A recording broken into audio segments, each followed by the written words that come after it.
Un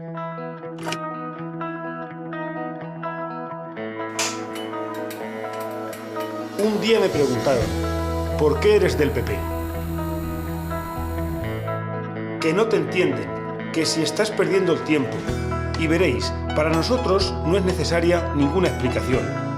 Ser del PP es una vocación de servicio, una pasión. Y las pasiones no se explican, se viven, día a día, cerca de ti. Porque los grandes cambios y las grandes ideas empiezan aquí. Aquí luchamos, nos ilusionamos, creemos, donde todo cobra sentido.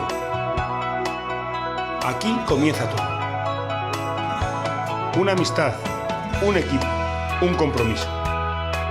¿Cuántas veces un café, un comentario, una idea ha cambiado tu barrio, tu municipio, tu vida? ¿Cuántas veces hemos sacrificado tiempo de estar con nuestra familia para dárselo a los demás?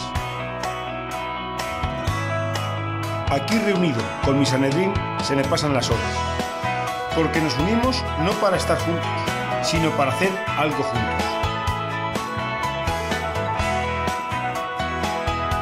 Todos los días hacemos que valga la pena ser de los nuestros. Nosotros somos el verdadero Partido Popular.